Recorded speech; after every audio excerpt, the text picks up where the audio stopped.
Apakah Anda pernah merasa ingin mengetahui lebih banyak tentang komponen penting pada kendaraan truk, seperti rem udara? Salah satu komponen yang sangat penting dalam sistem pengereman truk adalah rem udara. Dalam artikel ini, kami akan membahas pengembangan teknologi rem udara dari waktu ke waktu, mulai dari model awal hingga teknologi terkini. Terkait dengan rem udara, kami akan menjelaskan bagaimana penggunaan rem udara telah berevolusi seiring waktu. Jadi, jika Anda tertarik untuk mengetahui lebih banyak tentang bagaimana rem udara telah berkembang dari waktu ke waktu, dan bagaimana teknologi terkini dapat memberikan manfaat yang signifikan dalam pengalaman berkendara, bersiaplah untuk mendapatkan wawasan yang mendalam dan mempelajari tentang bagaimana penggunaan rem udara yang tepat dapat meningkatkan performa dan keamanan berkendara Anda. Rem udara. Sebuah rem udara, atau lebih tepatnya sistem rem udara bertekanan, adalah sebuah tipe rem yang dipasang pada kendaraan, di mana udara bertekanan dipakai untuk menekan piston yang digunakan untuk menekan sepatu rem yang diperlukan untuk menghentikan kendaraan. Rem udara umum digunakan pada kendaraan berat, seperti truk, bus, kereta gandeng, semi-trailer, dan kereta api. George Westinghouse pertama kali mengembangkan rem udara untuk digunakan pada kereta api. Ia kemudian mematenkan rem udara yang lebih aman pada tanggal 5 Maret 1872. Westinghouse pun terus menyempurnakan rem udara ciptaannya, sehingga menghasilkan berbagai macam rem otomatis. Pada awal abad ke-20, setelah penemuannya terbukti efektif di kereta api, rem angin pun mulai dipakai di truk dan kendaraan berat lainnya. Rancangan dan fungsi rem udara biasanya digunakan di truk dan bus. Sistem rem udara terdiri dari rem reguler, rem parkir, pedal rem, dan tangki penyimpanan udara. Untuk rem parkir, terdapat sebuah susunan cakram atau drum yang dirancang dapat ditahan pada posisi mengikat dengan tekanan pegas. Udara bertekanan pun harus disalurkan guna mengendorkan pegas pada rem parkir ini, agar rem reguler yang digunakan pada saat mengemudi di jalanan aktif, pedal rem harus diinjak, sehingga udara bertekanan dapat menuju ke kamar rem dan menyebabkan rem terikat. Sebagian besar tipe rem udara pada truk adalah rem drum, walaupun kini makin banyak yang menggunakan rem cakram.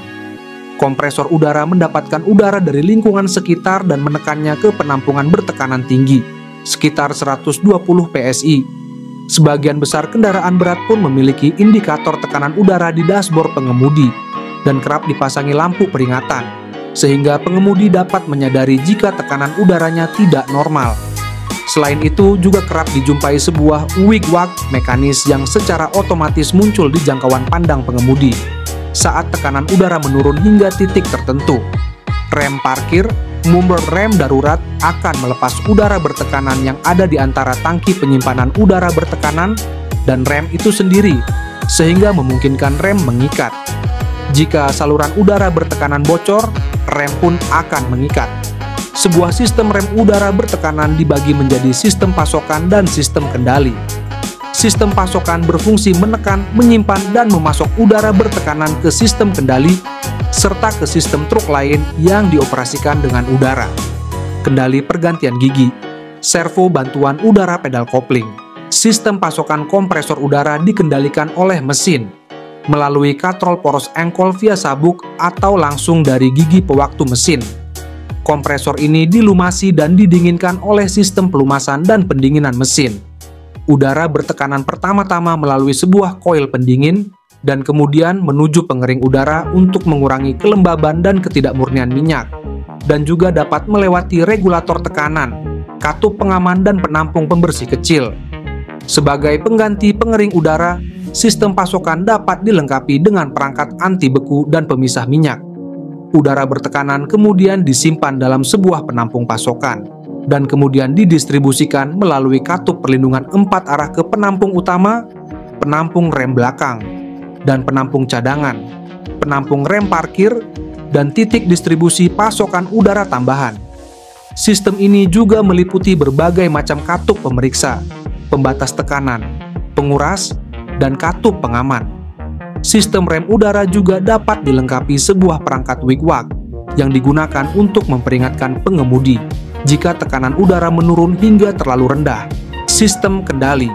Sistem kendali dibagi menjadi sirkuit rem reguler ganda, sirkuit rem parkir, dan sirkuit rem kereta gandeng. Sirkuit rem reguler ganda dibagi menjadi sirkuit roda depan dan roda belakang, yang menerima pasokan udara bertekanan dari penampungnya masing-masing, sebagai redundansi jika salah satu penampung tiba-tiba bocor. Rem reguler diaplikasikan dengan cara menginjak pedal rem, yang mengatur kedua sirkuit secara bersamaan. Sementara rem parkir berupa rem pegas, yang diaplikasikan dengan gaya pegas pada silinder rem pegas, dan dilepas dengan udara bertekanan melalui katup kendali tangan. Lalu rem kereta gandeng terdiri dari sistem 2 jalur langsung, yakni jalur pasokan dan jalur kendali. Jalur pasokan menerima udara dari tangki udara rem parkir unit traktor melalui sebuah katup relay rem parkir. Sementara jalur kendali diatur melalui katup relay rem kereta gandeng. Sinyal untuk relay ini diberikan oleh katup udara pedal rem dan kendali tangan rem parkir. Keunggulan rem udara merupakan alternatif dari rem hidrolik yang biasanya digunakan pada kendaraan ringan, seperti mobil. Rem hidraulis menggunakan sebuah cairan untuk memindahkan tekanan dari pedal rem ke sepatu rem, guna menghentikan kendaraan. Sementara rem udara biasanya digunakan pada kendaraan niaga besar, karena lebih handal daripada rem hidraulis. Keunggulan rem udara antara lain: pasokan udara tidak terbatas, sehingga sistem rem tidak akan pernah kehabisan cairan, sebagaimana pada rem hidraulis. Kebocoran udara juga tidak akan menyebabkan kegagalan pengereman. Kabel sambungan udara lebih mudah dipasang dan dilepas daripada kabel sambungan hidraulis. Udara tidak hanya berfungsi sebagai pemindah tenaga, namun juga menyimpan energi potensial karena bertekanan, sehingga tenaganya dapat diatur, tidak seperti cairan hidraulis. Sistem rem udara juga dilengkapi dengan tangki udara yang menyimpan cukup energi untuk menghentikan kendaraan jika kompresor gagal. Rem udara tetap dapat berfungsi walaupun mengalami kebocoran kecil, dan semakin udara habis, maka rem juga akan semakin mengikat, sehingga risiko remblong dapat diminimalisir. Udara bertekanan yang dipakai oleh sistem rem ini juga dapat digunakan oleh sistem lain, seperti klakson dan pengatur tinggi kursi pengemudi. Kelemahan: walaupun rem udara telah dianggap sebagai sistem pengereman yang paling baik untuk kendaraan berat, rem ini juga memiliki sejumlah kelemahan jika dibandingkan dengan sistem rem hidraulis, antara lain: lebih mahal, biaya perawatan dan perbaikan lebih besar, terutama untuk 5 tahun pertama. Di Amerika Serikat, pengemudi kendaraan niaga perlu mengikuti pelatihan dan sertifikasi tambahan jika ingin mengemudikan semua kendaraan yang menggunakan sistem rem udara secara legal. Federal Motor Carrier Safety Administration (FMCSA) pun mewajibkan semua pengemudi kendaraan yang dilengkapi rem udara untuk mengikuti uji praktek mengemudi sekaligus. Perlu waktu lebih lama untuk belajar mengoperasikan rem udara. Pengemudi harus rutin mengecek sistem penekanan udara sebelum mengemudi dan memastikan semua tangki berfungsi sebagaimana mestinya. Sebagaimana dinyatakan oleh Insurance Corporation of British Columbia (ICBC), mengoperasikan kendaraan yang dilengkapi rem udara memerlukan keterampilan dan pengetahuan khusus, dan apabila terjadi kesalahan, dampaknya bisa sangat fatal, baik bagi kendaraan, muatan, maupun bagi orang-orang yang terlibat. Kesimpulan, rem udara merupakan sistem pengereman yang menggunakan tekanan udara untuk mengaktifkan mekanisme rem dan memiliki peran penting pada kendaraan berat seperti truk, bus, dan kereta api. Ditemukan oleh George Westinghouse pada tahun 1872, rem udara telah berkembang dari penerapan awalnya pada kereta api hingga menjadi standar pada kendaraan berat di abad 20 ke-20. Keunggulan utama sistem ini meliputi pasokan udara yang tidak terbatas, ketahanan terhadap kebocoran kecil, dan kemampuan menyimpan energi potensial untuk pengereman darurat. Selain itu, rem udara juga dapat mendukung sistem tambahan seperti klakson dan pengatur tinggi kursi. Namun, sistem ini memerlukan biaya tinggi untuk instalasi dan perawatan, pelatihan khusus bagi pengemudi, dan pemeriksaan rutin untuk memastikan fungsinya.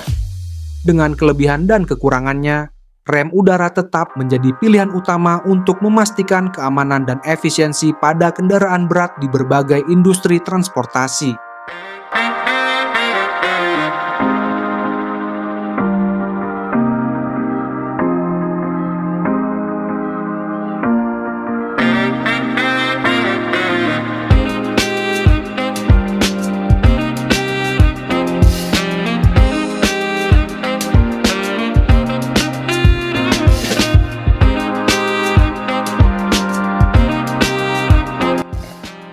Terima kasih sudah menonton video kali ini. Jika kalian suka, jangan lupa untuk like, komen, share, dan subscribe, agar kami bisa terus membagikan video-video edukasi lainnya.